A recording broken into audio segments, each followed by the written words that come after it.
Setiap anak berhak memperoleh pendidikan tanpa perbedaan, termasuk anak dengan disabilitas. Di sekolah inklusif, kami para guru paham bahwa anak-anak berkebutuhan khusus mempunyai potensi untuk dikembangkan. Hanya saja cara belajar mereka yang berbeda. Nah, itu pengantar awal dari konsep inklusif. Untuk lebih lanjut, yuk simak video kami.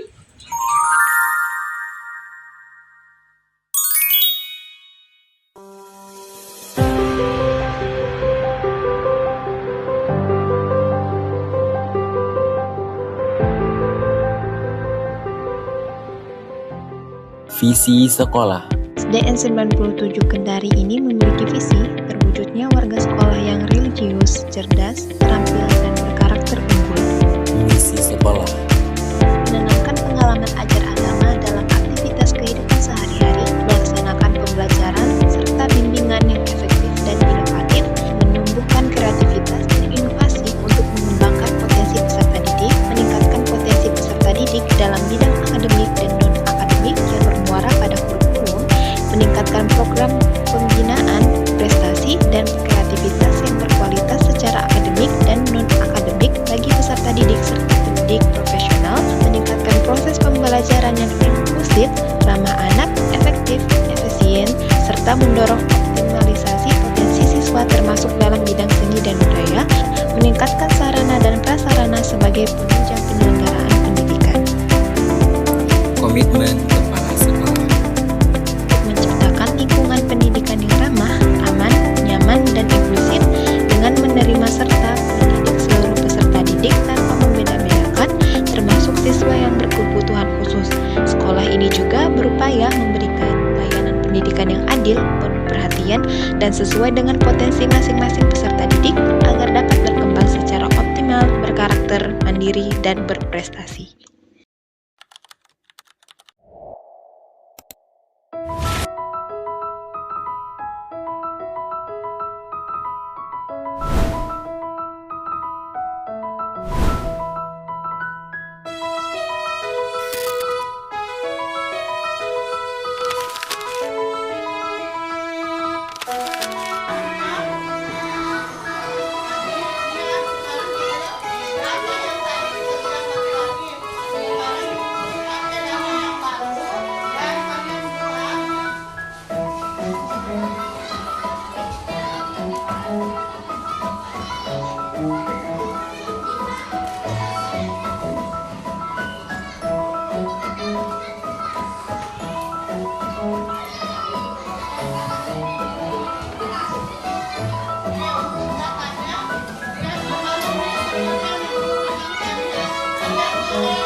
Apakah Ibu ini membuat RPP atau modul ajar buat ya.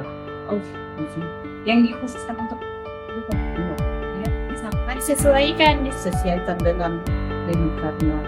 Terus saya bilang tadi kita kan bukan survei, kita tidak, saya juga seandainya ada pelatihannya, toh jadi mungkin kita buat satu tidak lebih biasa kita. bagian pelaksanaan pembelajaran itu adakah strategi atau metode yang paling sering digunakan saat pembelajaran? Iya, kalau strategi atau metode pengajarannya yang sering kan pasti di kita ceramah itu tidak bisa diterapkan ya, karena anak-anak bisa paham itu dari ceramah, dan kadang juga itu dengan peran demonstrasi. Pahami ada kesulitan besar bagi Ibu atau mengajar. Kalau tantangan pasti ada, karena maksudnya yang kita hadapi selama ini maksudnya bukan anak berhubungan foto yang pas dapat seperti ini pasti ada tantangan, pasti ada bagaimana yang pertama kita bagaimana caranya kita mengajar supaya anak ini paham, bisa mengikuti dengan anak-anak yang katakanlah normal, toh kita katakanlah saya normal, pasti ada tantangannya. Tapi sejauh ini berhubung alhamdulillahnya karena Aisyah ini cepat tanggap, jadi kayak tantangannya itu bisa lah dilewati, enggak yang tengah mati sekali kita ajarkan dia, kebetulan dia cepat paham. Jadi Dari tindakan itu apa sih itu? kalau rutinnya biasa ya itu kita komunikasi dengan orang tua.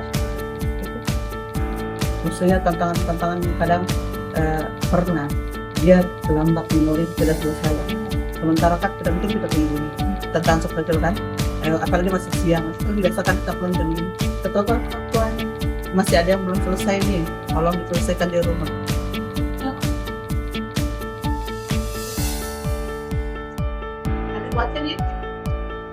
Kalau sebagai sekolah inklusif di secara resmi saya sangat tahu ya, cuma gitu nanti kami diambil kepala sekolah untuk melakukan inklusi sekolah itu, terutama contohnya PPD SPMB jika hati menerima supaya anak-anak juga. Kalau boleh tahu Bu, berapa jumlah siswa ABK yang terdaftar saat ini? Karena apa 5 orang Itu di kelas apa saja? di 6 kelas 4 saya sama, kelas 4 itu 2 orang, kelas 1 sekarang yang satu ini itu 2 orang. Berarti Oh,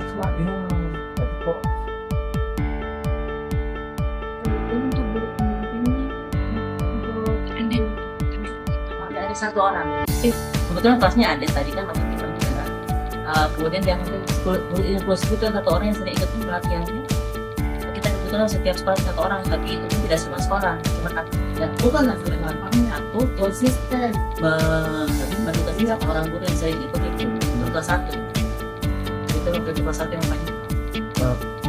kalau sekolah maka menyediakan sarana yang dirasakan untuk berkebutuhan. Kami kalau sarana dan prasarana ini belum bisa kami adakan karena masih sekolahnya ya masih tidak terlalu terbuka. Tapi kami untuk pelaksanaan pembelajaran kami lakukan saja sesuai bisa mungkin saja, sesuai pelatihan yang diikuti gurunya dan secara otodidak. Kami membaca aja beberapa literasi yang bisa kami bisa lakukan di dalam kelas.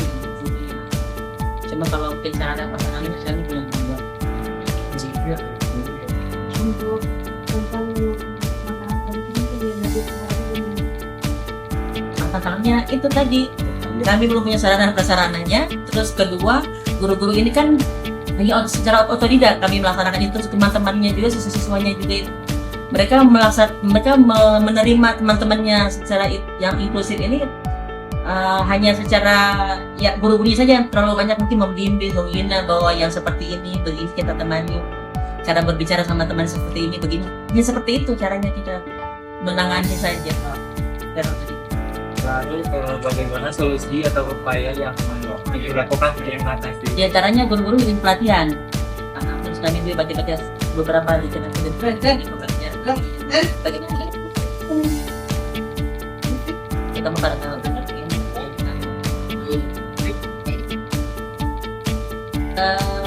jam diadakan perda itu kami sekali ada yang perhatian dari itu panggil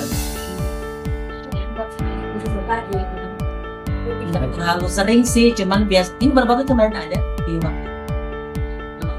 panggil berapa kali lagi kita menjadi sekarang di mana Iya, kalau kita bisa setelah berapa kali jadi ya tetap tergantung pengaruh. penyelenggara. Iya, benar.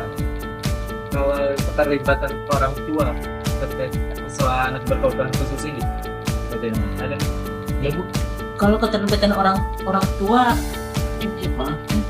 yang punya anak ini, kalau mereka ya antusias sekali kan, macam senang sekali karena mereka ibu sebelum masuk kan saya sudah kerjasama dengan di pihak lembaga autis itu. Saya baru saja mereka senang karena diajak juga terapi di sana, terapi anak. Setelah itu mereka datang lagi kan ke sekolah ini. Jadi anak-anak ini sudah sering diajar juga di terapi juga, dan di sini juga kami juga menerima saja sesuai juga kita punya kemampuan secara umum.